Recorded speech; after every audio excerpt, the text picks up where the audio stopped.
This Quietcast podcast is brought to you by Safe Space with Jackson.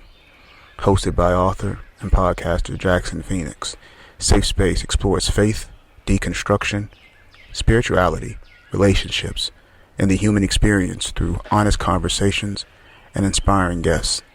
If you're looking for thoughtful dialogue without the tribalism, this is the podcast for you.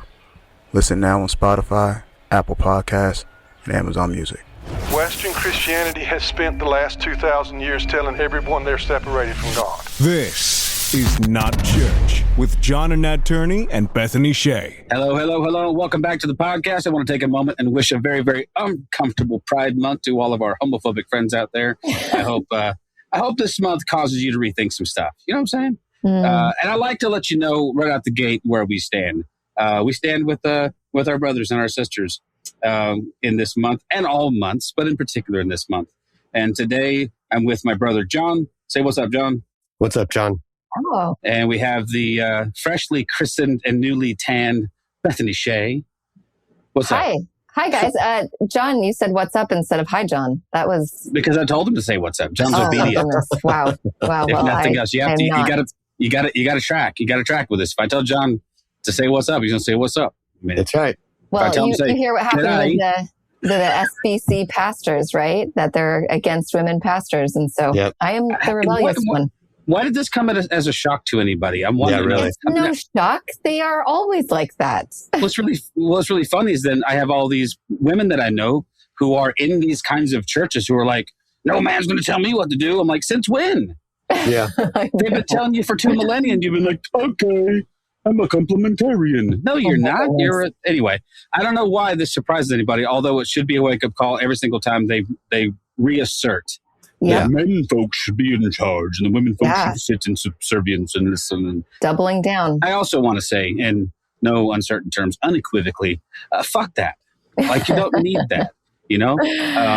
If ever there was a time, it's this month, it's in the month of June, you say, fuck the patriarchy. That's all I have to say about that. Anyway, our guest is going to have plenty to say, and I don't want to step all over his toes and steal their thunder. So let's get right into this. This is our friend, newly acquainted friend, Timothy Schraeder Rodriguez, who spent nearly a decade in gay conversion therapy, all while working behind the scenes at some of the most influential evangelical megachurches. Yikes. After embracing his identity as a gay Christian man and leaving church work, he co-founded Church Clarity, an organization that helps queer people find affirming faith communities.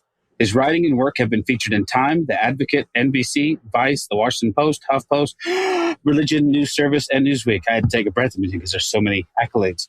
Born in the Midwest, he now calls New York City home, where he continues his work as a writer, digital strategist, and advocate for queer people of faith. And he has a brand new book out. It's called Conversion Therapy Dropout.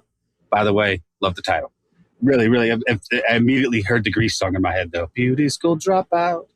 Conversion therapy. That's too many syllables. Anyway, Conversion Therapy Dropout, a queer story of faith and belonging. Welcome to the podcast, Tim. How are you today? Thank you so much for having me. Happy Pride. I'm glad to be here. Absolutely. We're so glad that you're here. How was the weather in New York in June? I mean, Gershwin wrote a tune about it. Or no, actually, Gershwin didn't. Anyway, go ahead. It's a little sticky right now, but we're not complaining. It was really cold for a long time. So it's welcome change. I understand. It's always a little weird in New York, you know, by the changing of the seasons. And it's like, okay, are we going to get one of those hot, sticky summers, or is it going to be, I don't know, I'll stick to coming out in like October when it's perfect fall time and to it's come. crisp and it's, anyway, but we're glad that you're with us. If you wouldn't mind, we'd just like to start off these conversations with folks and just kind of get a feel for where they're at. If you wouldn't mind just giving us a little bit of your background, your religious journey, that would be awesome. And then we'll just jump off from there. Great.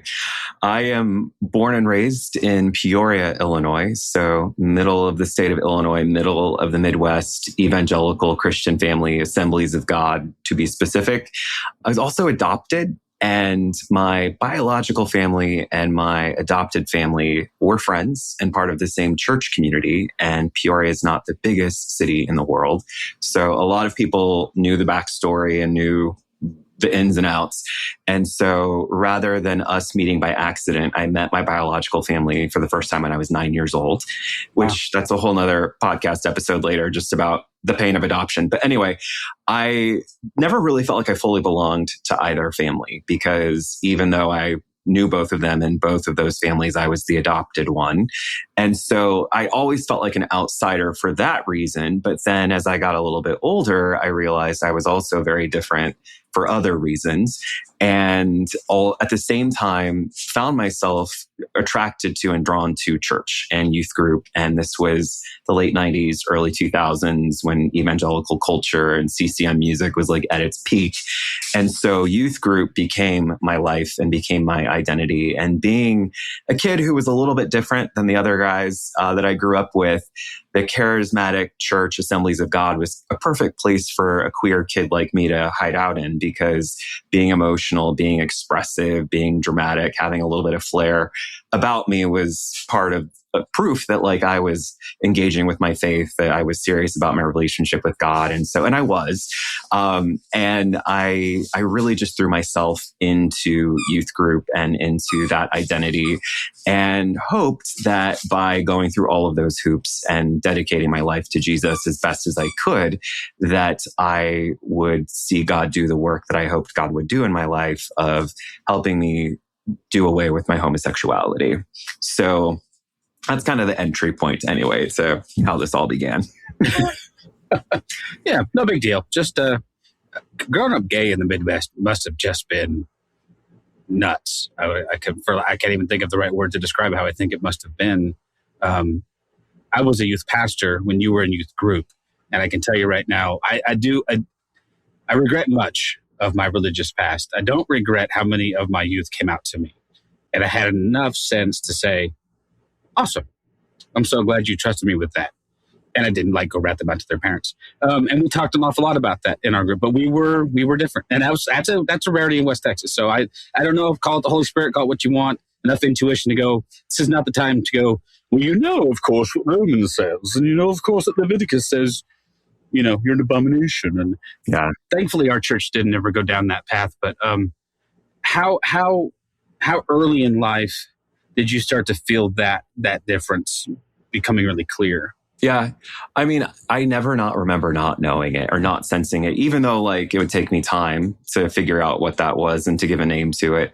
And what's interesting too is that I was not surrounded by anything remotely queer or gay at all.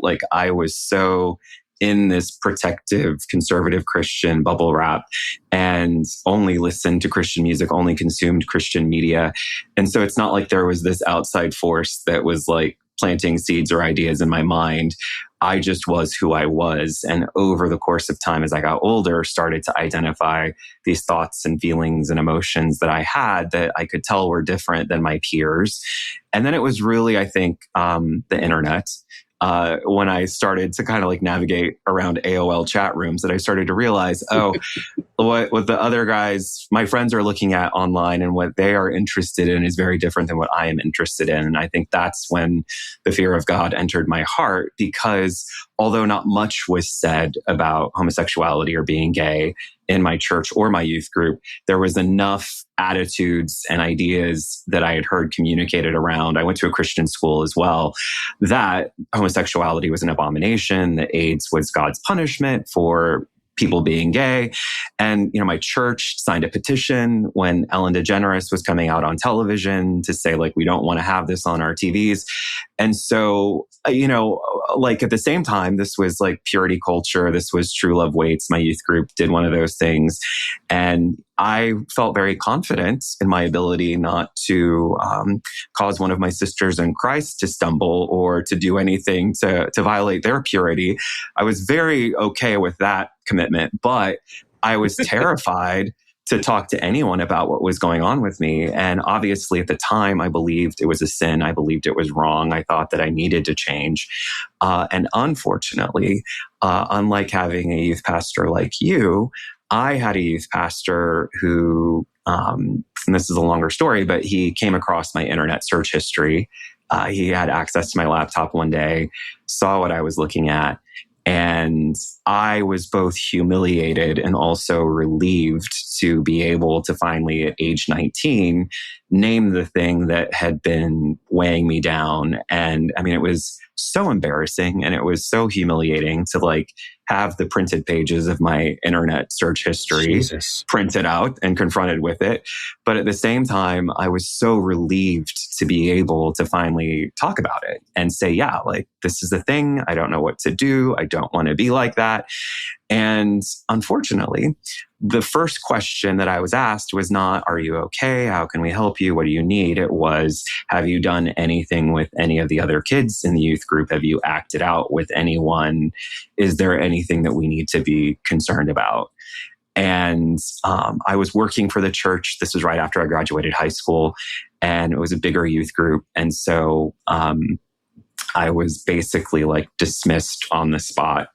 And this youth pastor told me that there was no place for people like me in ministry, that I did not belong in church leadership, that I was broken, that I needed to seek God and get over this and get help. But he said, I'm very confident that the last place that you need to be right now is in any type of leadership or ministry role. You need to receive ministry for the brokenness that's in your life. And so of my own volition then at that point, I felt I was like lost, spun out, like didn't know what I was going to do. And I was, geography changed a little bit at this point. I was in Portland, Oregon when all of this happened. And so I was by myself in this hotel waiting for my older brother to fly out to drive home with me to Illinois. And so I went to a Christian bookstore and found a book that I didn't know what conversion therapy was. I just knew that I wanted to change and that I knew something was wrong with me. And so I found this book that said, you don't have to be that way. And so I picked it up. I read it cover to cover, and it kind of laid out 101 conversion therapy. Like, here's what we think, this is where we believe, this is how things go wrong in your life that lead you to this path, and here's the way forward. And so I read that book cover to cover. In the back of the book was the phone number to Exodus International, which was the largest conversion therapy organization at the time. And at 19, I picked up the phone, and because it was still early days of the internet then, and said, hey, I need help. And they said, we can help you. And I had no idea then that one phone call was going to impact the next decade of my life. Wow. Listening to your story and reading part of your book, which is excellent, by the way, it is such a beautiful picture of what it means to struggle, what it means to be human, what it means to accept yourself. And I can just sense like throughout so much of it that you love God so much, and that your whole quest was because of your love for God. And I kept thinking about the youth pastor and the other pastors that were in your life and how they loved God too. And that was what was impacting their choice to diminish you in many ways by their love of God. And it's just like, man, when we have those, when we love God so much, it moves us into places that can be really soul hurting in many ways. I think you wrote, I took a note because I listened to your book, so I couldn't like underline any things, but that book that you bought when you were in the hotel room, you wrote, it wasn't a pathway to healing, but a pathway to self-erasure. And that impacted me so much that in that book was probably written with the mindset of somebody who loves God and wants to bring healing to somebody else's life, not recognizing that in that writing, they were erasing your personhood and so many other people's personhoods. Like, how do you read something like, how do you get to a place of forgiveness? I think I'm kind of curious, or maybe you're still in that realm because we're always there all the time trying to figure out how to forgive. But after feeling like your personhood is being erased and being adopted, which I'm an adoptive parent. And so I totally know like it's a whole fucking mess adoption is. Like, how did you live and like forgive and move, or what does it even look like, I guess? Yeah, great question. I mean, it took a lot of time. It took leaving, when I did finally leave conversion therapy. It's not something that like I walked out of the therapist's office for the last time and I was like magically free. Like, there was a long process of untangling all of those things that I was taught to believe about myself and the shame that I carried. And even when I think about the youth pastor, I agree with what you were saying. Like, he was doing what he thought was the best in the moment and doing what he thought was right with the information that he had. And I've, over time, I think realized that I have to forgive and let go of that hurt and pain and not ignore it, not diminish it. Like I need to name it. I need to sit with it. I need to feel it, which I didn't for a long time. I became an addict. I struggled with alcoholism and substance abuse for quite a while that later I tied back to conversion therapy and just the trauma that I carried with that. But it was really honestly through the work of sobriety, I'll be 5 years sober this month, that I was finally able to sit with these things and name them and say, yes, like horrible things happened to me. And yet I can see God's faithfulness throughout all of this. And I think a lot of it was separating that what I experienced and also what I put myself through. Like I willingly signed up for conversion therapy. Now, granted, I felt pressured into it, but I chose to do it. I chose to stay in it, even when there were all these warning signs and all these flags, like this is not right, this is not good. And so I had to see my part in it as well.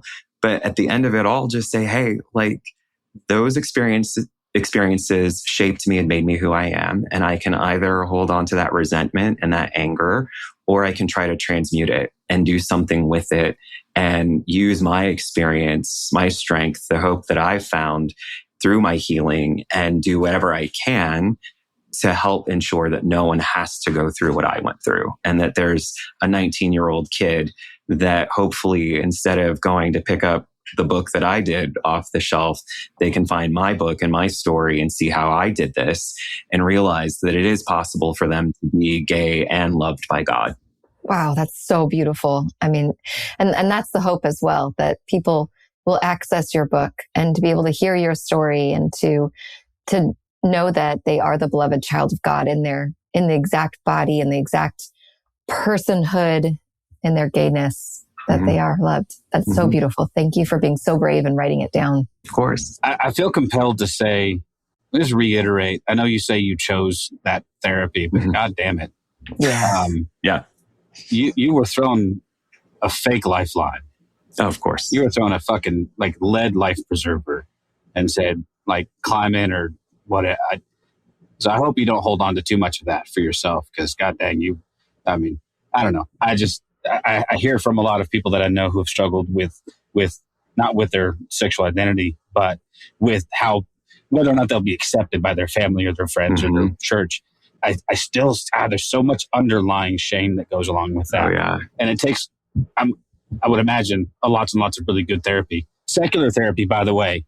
Yes. Or at least professional therapy, not these pseudoscientific fuckwits who claim to speak for God. But I mean, I can imagine that you had sought some help in that way with your addictions and also with coming to terms with that as well. I just want to applaud you because I know that's not easy.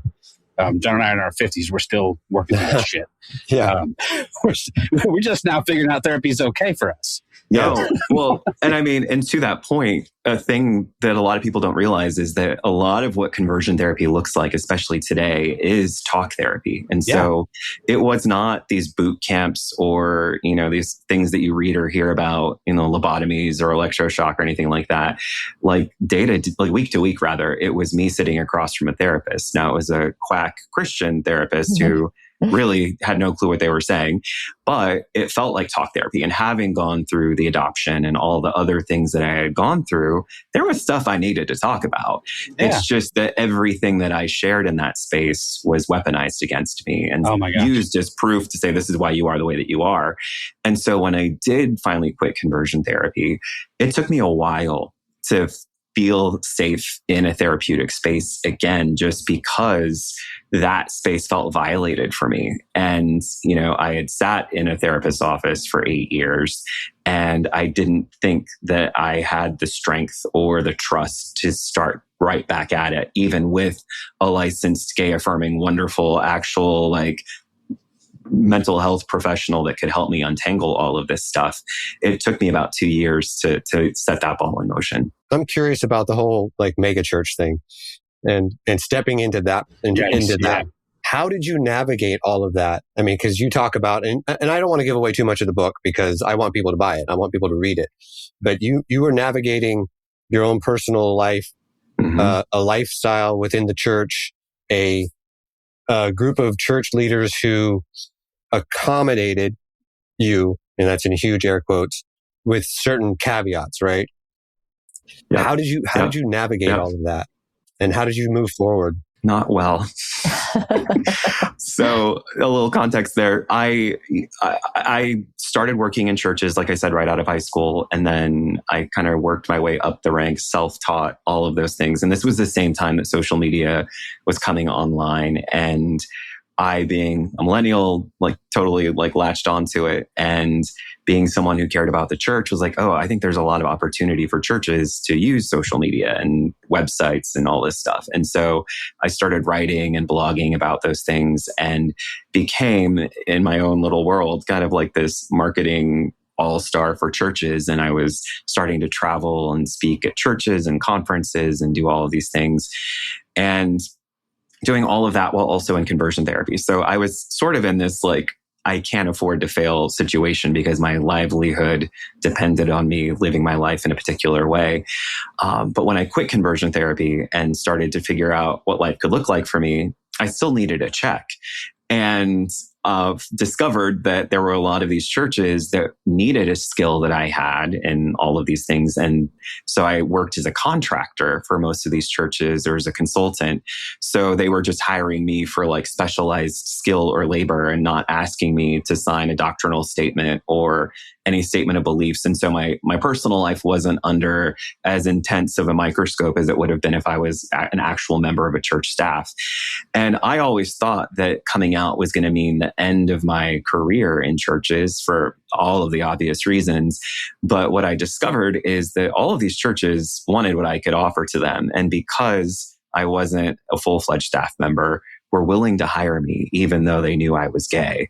And so, some of that involved, non-disclosure agreements or me not posting about working with that church on my personal social media, or being cautious about how I navigated talking about the work that I did with these churches.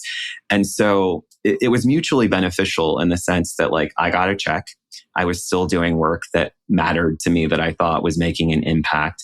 And also I thought maybe me being behind the scenes in some of these really influential churches and having proximity to these leaders can help change the way that they look at LGBTQ people. And I can kind of personify for them, hey, we can actually make really great contributions to the church, and maybe you should start accepting us. And the thing that I found all throughout was that most of these churches and most of these pastors were affirming of me and accepting of what I could do for them and what I could give to them. And many of them said, hey, would ask, are you in a relationship? Or, hey, if you ever need someone to marry you, like, let me know. I'd be honored to do your wedding, or I'll come to your wedding and I'll be the first on the dance floor.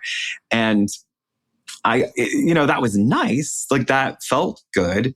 But I realized over time that I was kind of checking a box for them. Like, having the queer person, the gay man working for them sort of made them feel like, well, we're doing all that we need to do to support the LGBTQ community. And so where that always fell short was in the actual affirmation and like showing up and speaking out on behalf of LGBTQ people, especially as things like the Pulse Orlando shooting happened and the 2016 election and all of these things that were an attack against the LGBTQ community. That's when those churches chose silence. And that was sort of the undoing of my realizing that I don't think I'm actually making a positive impact here. But one more thing I'll add to that is that, in most of these conversations that I had with churches, they were all pretty progressive for the most part. I mean, for as best as they could be. And most of them were honest in saying that, we know that there are gay people here. We know that there are great contributions they make. A pastor at Hillsong said the church would not exist if it weren't for the gay people that were a part of it. But they saw going full-fledged affirming as something that they didn't feel comfortable doing, not because of biblical conviction, but more for the business side of it. And that, we know if we swing too far, that we're going to probably lose some of our top donors, or it's going to ruffle the wrong feathers. And so we'll just they felt they were okay in having this ambiguous stance, not really saying the hard things out loud, and having people like me in the background helping them do their thing. And that is what I experienced in those churches, in those spaces. And I think that's still the case today. Probably felt like tokenism in some ways. Oh, absolutely. Definitely. Yeah. We have this guy right here. We obviously don't dislike gay people. Have you met Tim? Mm-hmm. It's like we did. It's like having your one. It's like having your one black friend, right? Yes. Have you met my black friend? I mean, I'm not racist. I've been to a bar mitzvah. I don't dislike Jewish people. Come on now. What always kind of struck me as weird, especially getting back to the conversion therapy thing, is the thought that I remember when Ellen came out, and I was an evangelical youngster, know-it-all dipshit. And so I was right there going, yeah, keep that smut away from our kids, our impressionable children. Weird thing is, I watched every season of Glee, not one gay inclination. It turns out you can enjoy the art and you can enjoy the influence and not be converted. I don't know why we think it works the other way. So it takes, right? Like, just read this Western and dress this particular way, and suddenly you won't like boys anymore.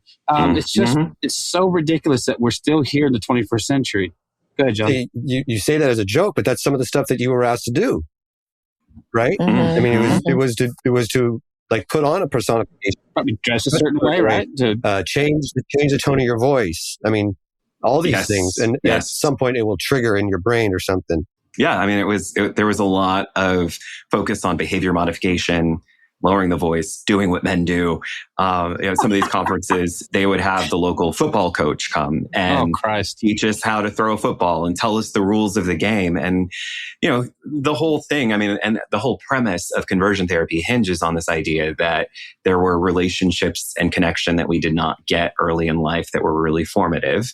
And that legitimate need to connect with our own gender became sexualized. And so the pathway to healing is, owning and stepping into your masculinity. If you're a guy, femininity. If you're a woman, no binaries included in this conversation. And then having relationships with other straight men that will fill that void and that part of you that didn't get met by your father or your brother or other peers. And that when that emotional need is met in a healthy way, the sexual will decrease. And by being more of the man that God wants you to be, that you're going to get free from this. And what that did was make us all hypervigilant, make us put on false versions of ourselves, make us question our every instinct, our every motive. Like we were always told, your first thought is the wrong thought. Your first instinct is the wrong instinct because you're broken and you're sinful. And the way that you think is so controlled by your sinful nature. And so, I mean, how does that not make a person just super anxious and depressed and all of those things? Wow. Yeah, that's heartbreaking. And we wonder why all of the world's best talent in Hollywood is probably, gay. They've been acting since they were children. And I say that tongue in cheek, but obviously there were skills you had to learn early on in life out of just self-preservation. Definitely. Like I need to be this way around these people because these people aren't safe and I can't trust these people. It's just so heartbreaking. All the more reason why I said I knew going in that this would be such a timely thing to talk about. I know there's legislation being passed in states that is actually going to start making conversion therapy even more accessible to gay and trans youth. I don't even know what the question is in there, except what the fuck? I mean, yeah. Go ahead. Yeah. Well, I was going to say, that's the thing that a lot of people don't understand. A lot of people think it's a thing of the past. It's gone away. Exodus, the organization that I was a part of, the president at the time, in 2013, issued a huge statement saying, we've had this all wrong. This does not work. People cannot change. We're shutting down. And that was a great moment for all of us who had been through it. But that doesn't mean the practice went away, because Exodus was just this umbrella organization, and there were tons of ministries and organizations that were under its umbrella that did not agree with that decision. And so, and even with the bans that have got put in place in about 20 or so states, those only protect minors from encountering conversion practices in therapeutic settings. So It's Right. not that if your state has a conversion therapy ban that it's not happening. It just means it's not happening in a therapist's office. And so what we've seen in the last decade or so is this proliferation of especially like church-based, religious-based groups. It's not just a Christian thing either. It's Mormon, it's Jewish, it's Muslim. Every faith group has conversion organizations at work. And the largest current one is based in Redding, California, as part of Bethel Church. It's called the Changed Movement. They work with the Alliance Defending Freedom, I think is what it's called. And they're the group that went with a Colorado therapist all the way up to the Supreme Court, who argued it was her right of free speech to do conversion therapy in a therapeutic setting. And the court sided with her. And so it's now, legitimized again in Colorado, although the Colorado House after that did pass legislation to say that a therapist cannot enforce their view in the therapeutic setting. So there is some protection there. And they have also expanded the statute of limitations. So anyone who has been impacted by conversion therapy is able to seek out recourse for that, which is huge, I think, and one of the only ways that we're going to stop it. But it's not gone away. And so as horrible as all of this is that's happened recently, in some ways, I'm grateful that it's happened. So people are aware of the fact that this has not gone away. It's only continued. And I think with the rise of Christian nationalism that we've seen and all of these churches saying horrific things, especially about the trans and non-binary community, like that's conversion therapy 101. Be a man, be a woman, be who God created you to be. And so I think a lot of that we're seeing in churches today is just funneling people in that direction. Well, and it's just it's heartbreaking how scientifically illiterate we are. John and I, when we first started this podcast, recognized in about after 2 episodes, we're like, okay, we're missing a demographic here. Like there are voices that we're amplifying, there are others that we are not amplifying. So we've made a very, very concerted effort to reach out. And we've been very fortunate and blessed to have people like you come on, and we've been educated a ton. It's the same thing we say to our guests of color when they come, like, we don't expect you to educate us. However, if I don't know better, I can't do better. And so the heartbreaking thing is that now John's and mine, and Bethany's probably always been this way because she's awesome. But our views, we've repented of all this. We've grown, we've changed, but I still hear the same talking points. I still hear the same buzzwords and the same cliches, this very, very, very superficial, if that, understanding of the science even of what forms people's gender and sexual identity, how early that forms, and how we're still getting our heads around, gender is non-binary and not necessarily congruent with someone's sex assigned at birth and all this other stuff. And I don't see that getting better I'm prayerful. As much as I pray anymore, I am prayerful that when the current occupant of the White House leaves, some sanity may return. But I'm a little scared that we've gone farther down the road than we either needed to or wanted to. And I'm very, very nervous, especially, I don't know why, I do, but I just don't understand why trans folks and trans youth in particular are bearing the brunt of the vitriol. So anyway, there's not a question in there. Most of it's just commiserating, and also just another reason to applaud you for writing this book and say, we need it, But if you have anything to add to any of that, please do. Yeah. No, on that point, the crazy part is the Supreme Court in passing this, it was an 8-1 decision. So new occupant in the White House will be helpful, hopefully, but our court almost unanimously was behind this idea. And a lot of it was not centered on the scientific research. There were survivors that gave testimony, this was a long, drawn out battle. And, at the end, it just came down to this issue of free speech. And what's interesting is just a few weeks ago, the Vatican, which has not historically been on the best side of history when it comes to a lot of things, came out with their own report around LGBTQ Catholics, and conversion therapy is included in part of their report.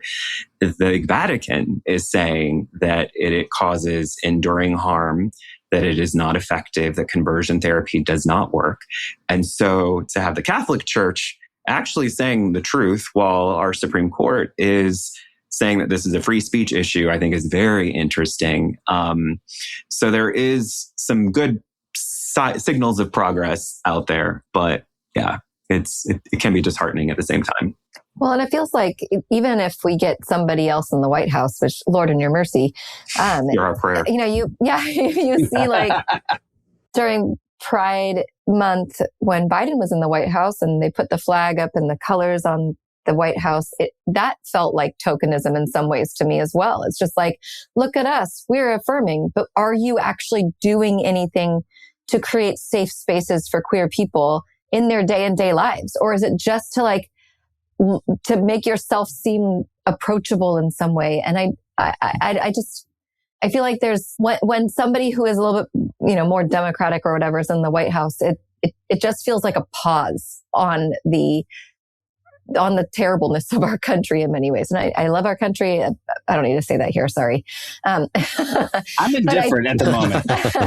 I feel like we just pause it and then it gets worse. And then we pause it and it gets worse. And I feel like the thing that needs to change is within the church. And so my curiosity is a straight person who's also a pastor.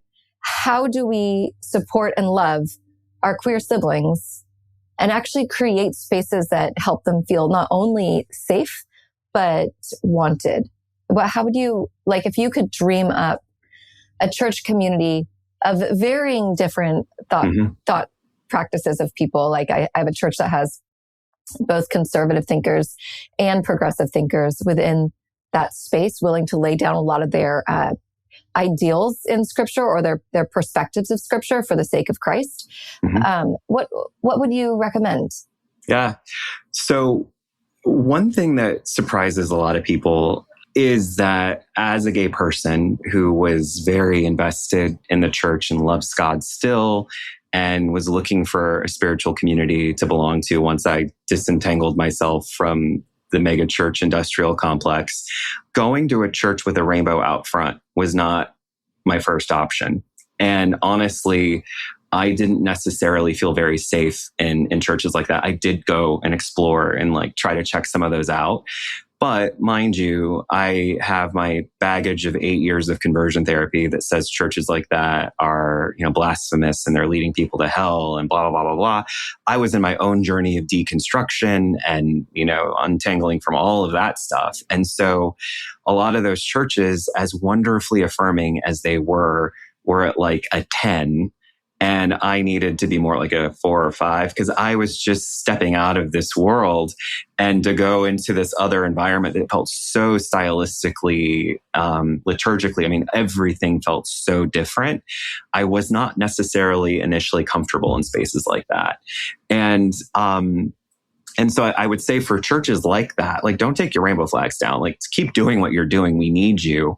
I would say, what does helping someone who is coming out of a high controlling, unaffirming space look like? How can you love people where they are? How can you equip members of your community to love their gay friends and the queer community that's around them?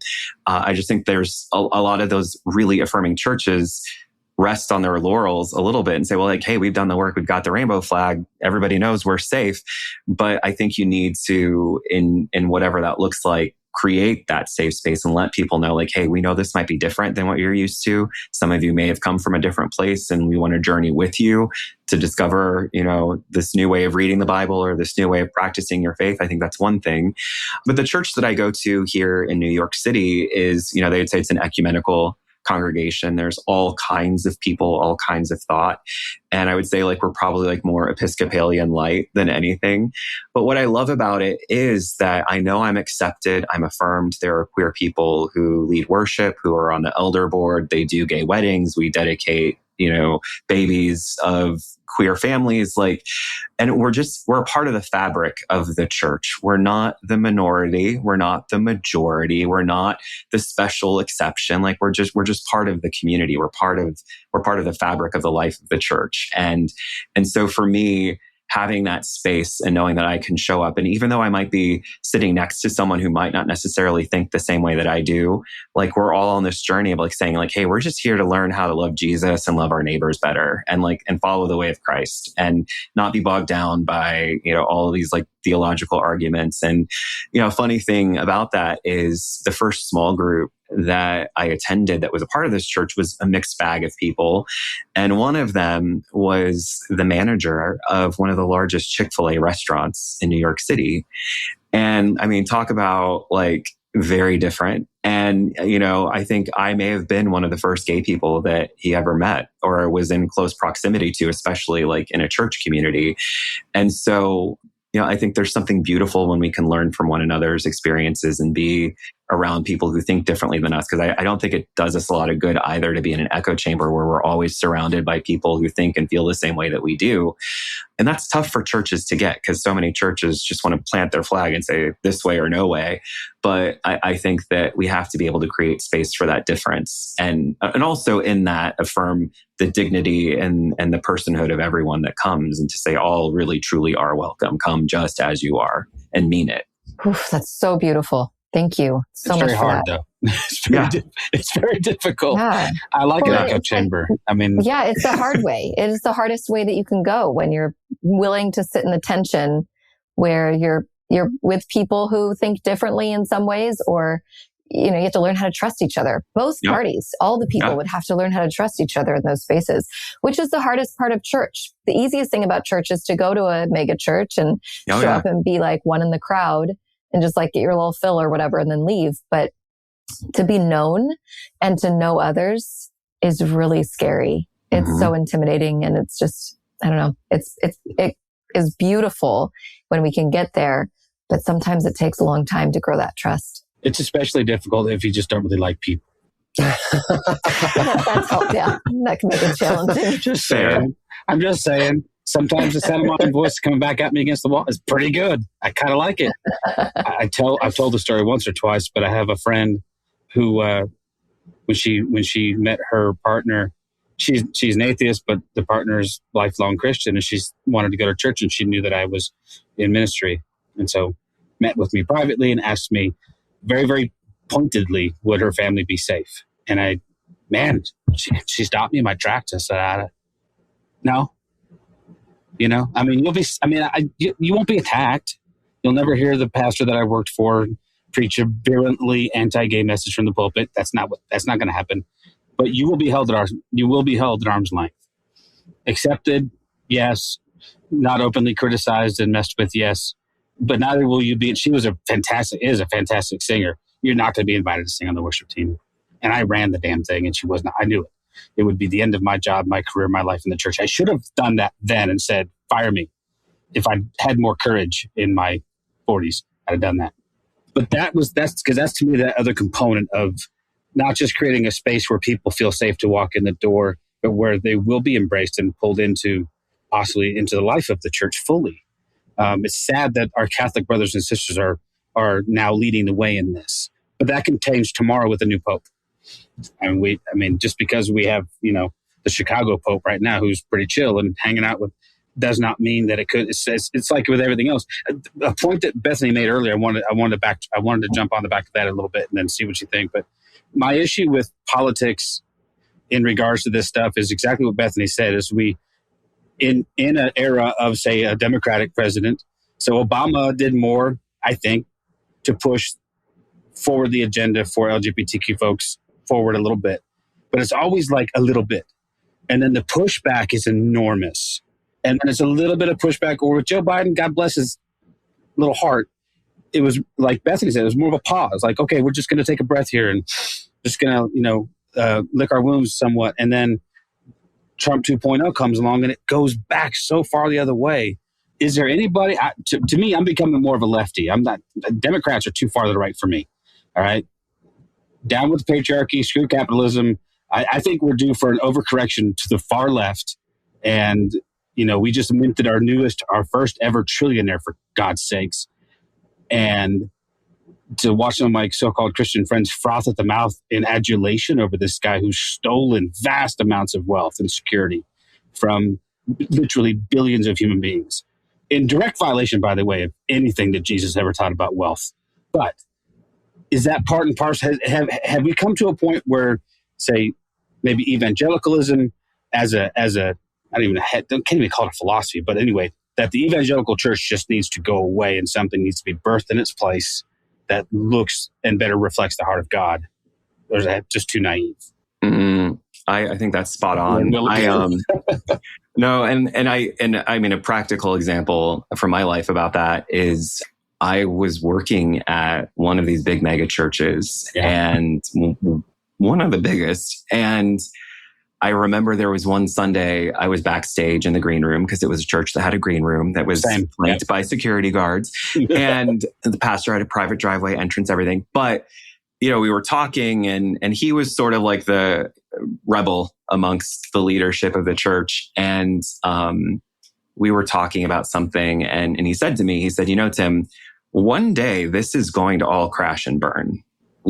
This beautiful complex that we're in could easily be a community college one day, or a civic arts center, or a beautiful auditorium for a concert hall or whatever. He's like, because the churches we know it right now cannot exist like this for much longer. And it's got to go away. It has got to crash and burn, so that way something beautiful and true can reemerge from it. And at the time, I was like, and I was still drinking the Kool-Aid a little bit back then, but I've thought about that over the years. And that church in particular was one that had a crash and burn of its pastor, and that church has not recovered from it. And so I've started to see that happening. And I think that I don't believe or subscribe to that version of God or that version of church, even though I spent 15 years of my career helping those churches build their platforms and helping those pastors sell their books and helping those worship leaders sell their albums. Like, that is not the way of Jesus to me. And that is not a church that I want to belong to or be a part of. And I think it's really important for us to deconstruct those things and for us to burn it all down. Like, let's do it. But we have to reconstruct, right? Like, once you've fully deconstructed, you need to start to well, what does faith look like for me? What does God look like to me? What does this mean? And I don't know that, it means a departure from the church. It has certainly not meant that for me, but just a reimagining of what church looks like and means to me. And I've mentioned that I've been in recovery. And so, talk about a juxtaposition, being back in church basements, praying for God to help me stay sober.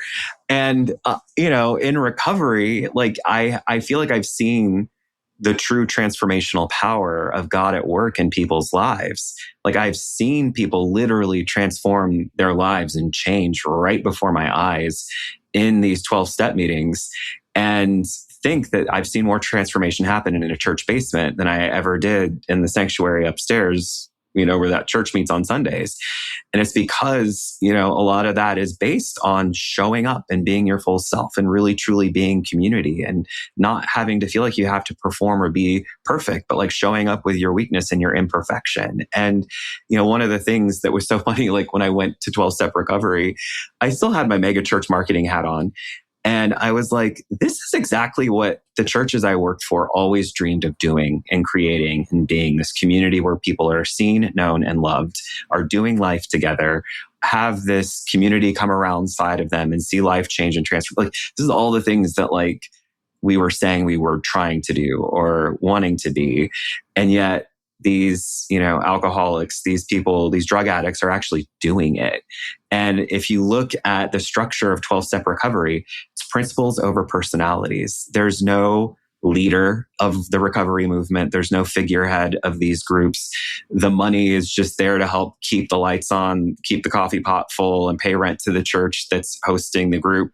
Like, there's so much I think that we can learn from those communities. But that to me is what gave me faith back and gave me God back, seeing the life transformation happen in those spaces. Well, it's awesome to me to see how much 12-step programs in general, how much they help people celebrate every little victory.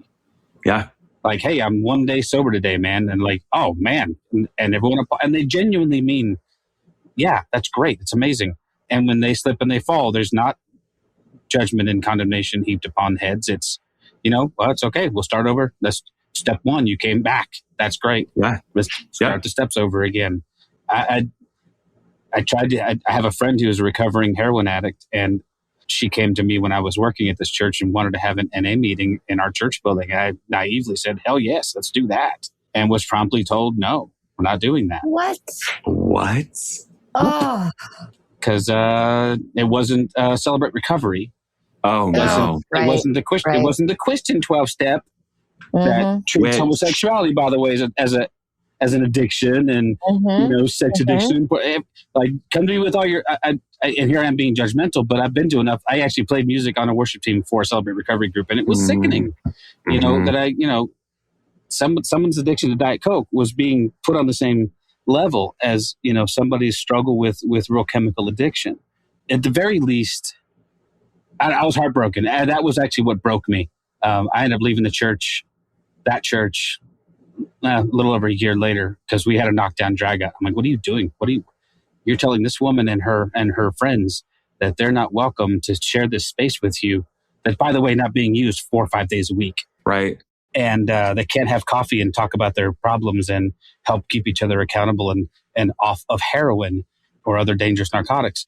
That was it for me. I'm like, okay, then you have ceased to give a shit about anything that Jesus told you to care about and the people that God told you to care about.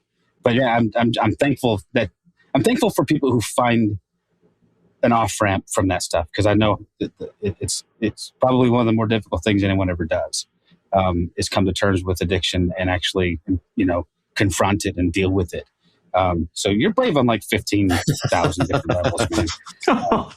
If no one's told you that today, you're fucking brave. You're an icon.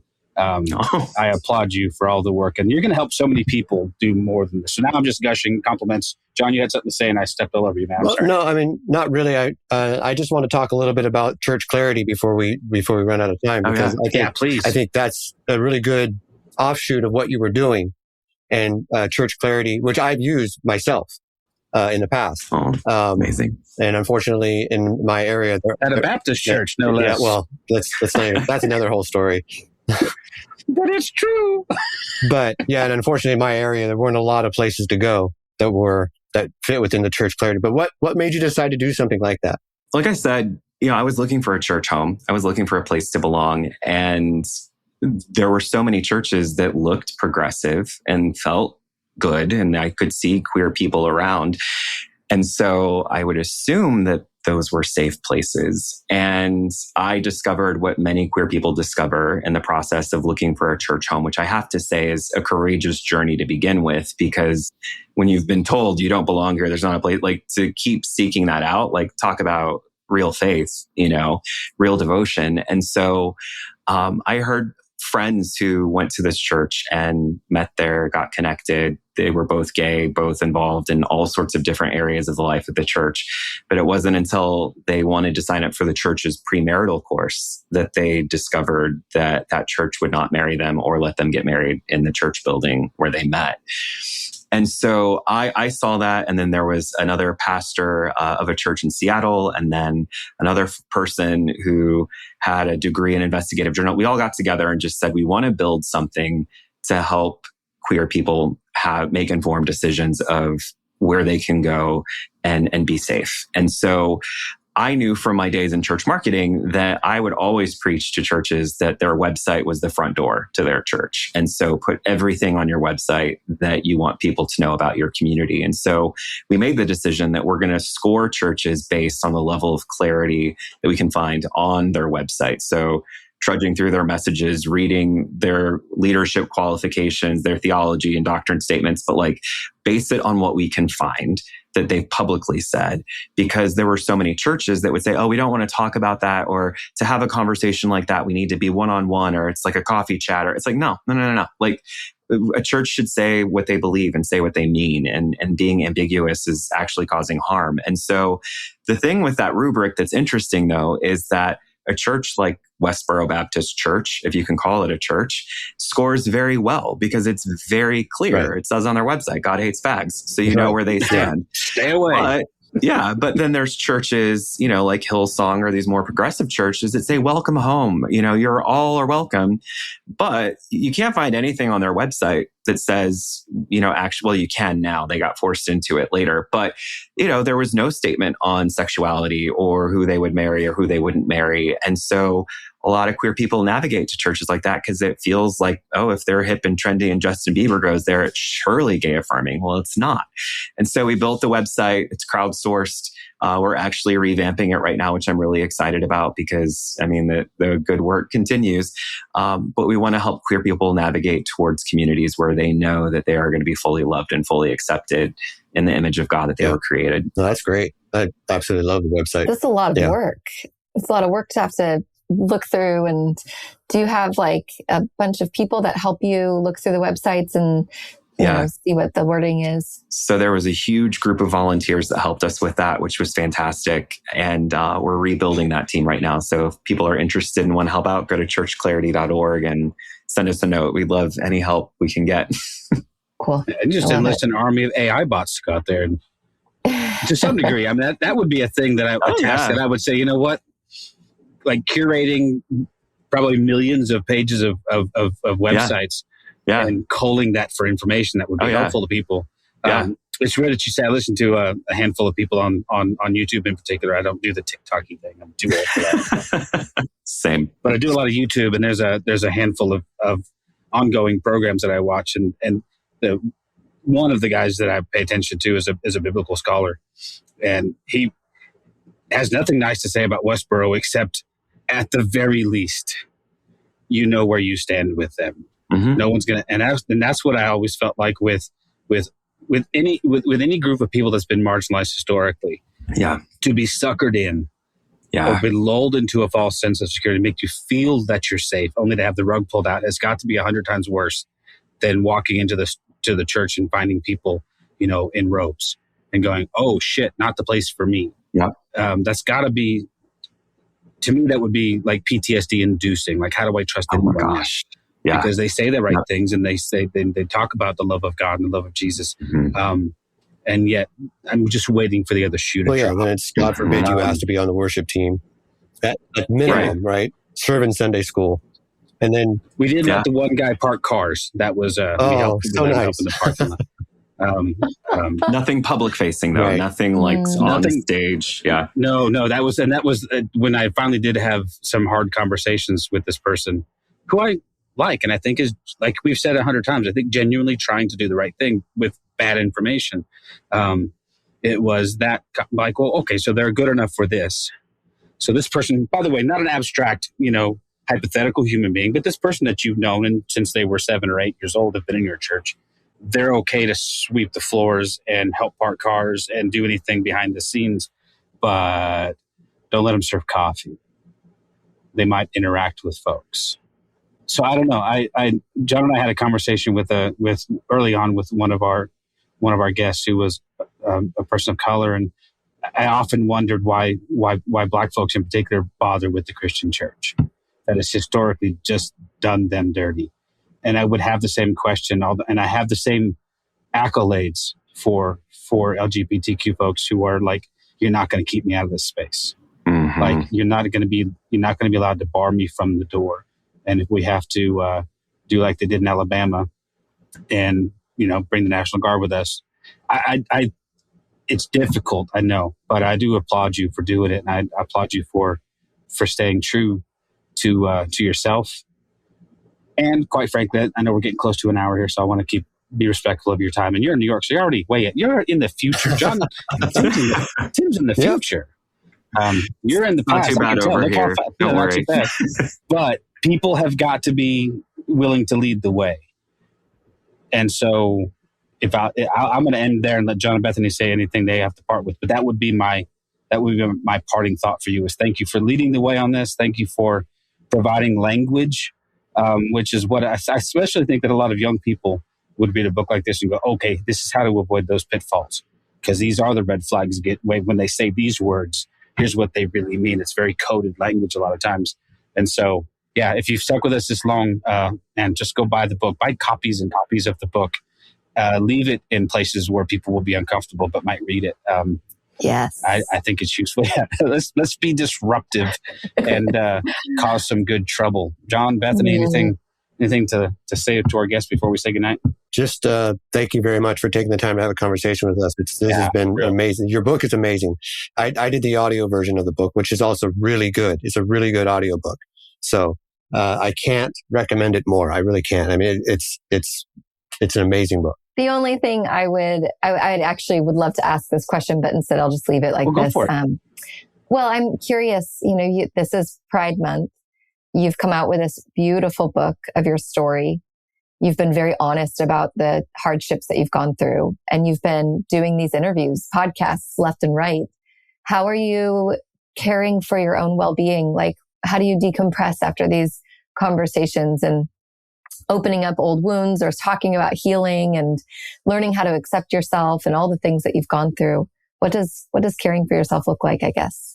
Thank you for asking that. And it's been a slog. I mean, I've been so grateful for every opportunity I have to share my story. I've done 11 events in 7 different cities so far. Like, I'm out on the road doing what I can, but I buffer all of that with, I'm still going to recovery meetings actively. I think that's kind of my decompression space. I'm active with my community and friends in those spaces.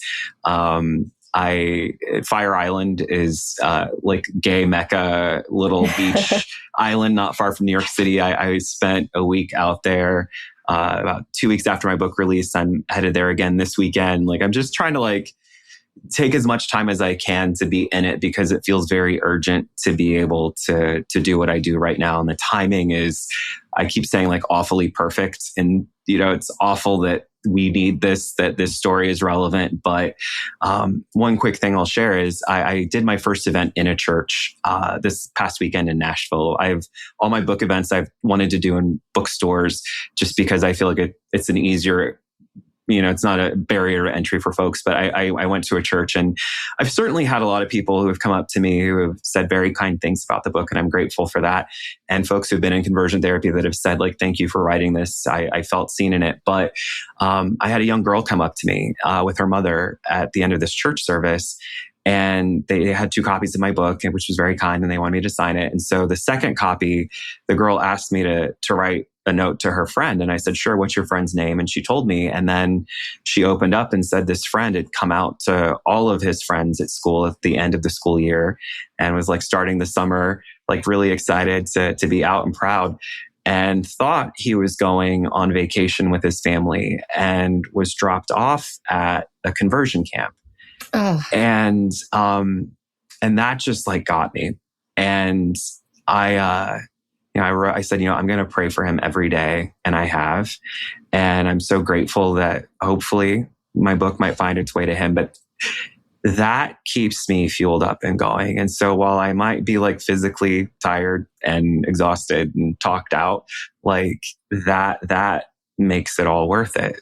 And to know and to pray that hopefully my story and my experience might help this young kid out, may it be so. And so, it's tiring, but I'm very grateful. Yeah. Well, now I have one more question. Yes. Yeah, go for it. Well, first of all, you mentioned Nashville, so I'm I love Nashville. Yeah. What church did you have your event in? Sparrow Day Church. Yeah, it was Sparrow Day. I was literally on their website right now going, oh, I love those guys. We had a conference with Choir, John's and my publisher. John didn't get to go, but called Awaken in Nashville. It was the 3rd time they've done it. But anyway, so I was that was the first time I'd stepped foot in a church in about 3 years. Yeah. And I liked it. Didn't love it. I liked it. It's a neat space. It's the pastor is a if it's still David the same pastor. Super nice guy. Obviously very affirming. They're having a pride thing, for goodness sake. So if you're in Nashville and you need an embracing, loving, gay affirming church, Sparrow Day is awesome. I can't recommend them highly enough. And that was the first time I've ever set foot on a church platform. I had in the past, once to share my ex-gay testimony, but I was always told I had to be behind the scenes. I was too much of a liability to be out in the front. And part of that was my own aversion to the spotlight, but also just that was the practicality of it all. And so there was something very healing about being able to be in that space and to be able to share my story with that congregation. And the story that I shared about that girl and her friend, that moment will stick with me for a very long time. That's cool. I was really hoping you'd say, I know there's several. Nashville's a very diverse community. I really do enjoy that. We have, I don't know if you, one of the person we had doing music that year was Jennifer Knapp. And I don't know if you're familiar with Jennifer. Yes, of course. She lives in the Nashville area. And so I'd loved her since Kansas came out when I was a, Same. early 20s guy. And she showed up and then hung out with us for hours and hours. And we drank beer and we talked about stuff. And we love that. We had her on the podcast not too long after that. And she's awesome. She's awesome. And so Nashville, if you're in Nashville, like I said, Yes. Fair Day.